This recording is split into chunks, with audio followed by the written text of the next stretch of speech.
મારી ભાષા થોડી કડવી છે, પણ દરદ મટે કડવાથી, ગોળ ખવડાવે દરદ ન મટે. મારી અમુક વાતો ઘરે જઈને પછી યાદ કરજો, એટલે તમને તમારો અંદરથી આત્મહોત હા પાડે કે વાત કહેતો હતી વાત સાચી છે. શું તમારે આ છે ને રામાયણનો એક તમને કહું કે સીતાજી લક્ષ્મણ રેખા ટપી ગયા અને હરણ થયું, એટલે આપણે નગરી સીતાજીની જ વાતો કરી છે.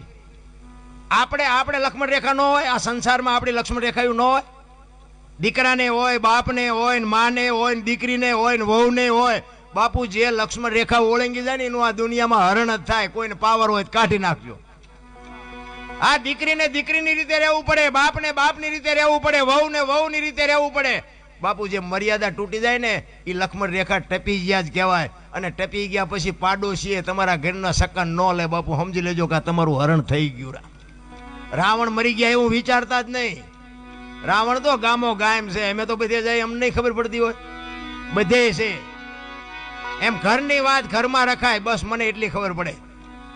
એકતાની જરૂર છે, મારો કહેવાનો અર્થ એ છે. એકતા જ્યાં હશે ને ત્યાં બાપુ એક કઠિયારો છે ને કુવાડા ટીપાવીને નીકળ્યો, એટલે જંગલના ઝાડવા હતા ને નાના નાના, એ ઝાડવા રોવા માંડ્યા.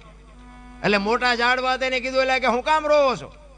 એ કે પેલો કઠિયારો કુવાડા ટીપાવી ગયો ને કે વહેલો મોડો આપણને કાપી નાખશે. તેથી વૃદ્ધ ઝાડવાએ બહુ સરસ જવાબ આપ્યો હતો ભાઈ. એ કે કઠિયારાની એ તાકાત નથી ને કુવાડાની એ તાકાત નથી, પણ માલપા હાથા આપણા હશે, જોજો હાથા ન થાવ તો કોઈ નહીં કાપી શકે.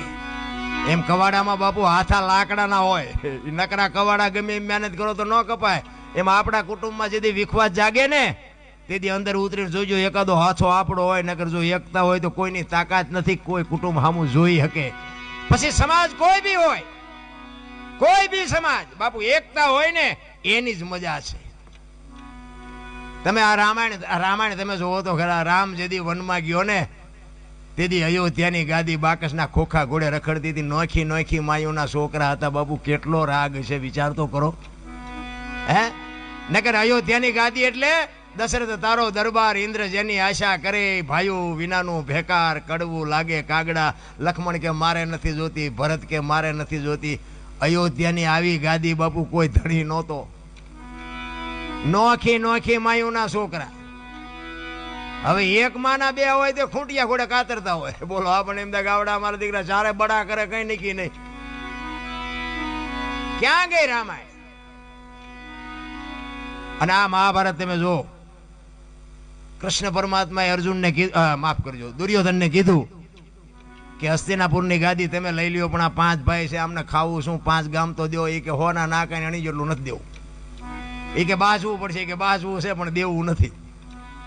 આ બધા બાજા આપણે જોઈ છે ને, આપણે તો એ હતા બાજા તેથી આપણે નહોતા, પણ આપણે આ ઇતિહાસ જોઈ વાંચી એટલે આપણને ખબર પડે કે આટલા દી આવડા બાજા ને આટલા મરાણા ને આટલું આ કર્યું. હવે તમે જો એ બાજાને જે કર્યું હોય, કૃષ્ણ જેના ભેગો હતો એ જીત્યા, હસ્તિનાપુરની ગાદી મળી ગઈ, પણ હવાજ કેવો લાગ્યો એ મને કહો. પછી પાંડવોને એમ થયું કરે આ કાકા ને બાપા ને ભાઈઓ ને આ બધાને મારીને હવે આ ગાદી આપણે ભોગવવાની. એ કે હાલો હવે એમાળે હાડ ગાળવા. ઝઘડામાં બાપુ આ જ થાય. મારો તોય ફાયદો નથી અને માર ખાવ તોય ફાયદો નથી. અને રામાયણ એમ કે છે કે જેને જોઈ એને લઈ જાઓ. બાપુ રામાયણમાં કોઈ દી કઈ ખૂટ્યું નહીં અને મહાભારતમાં કઈ વધ્યું નહીં.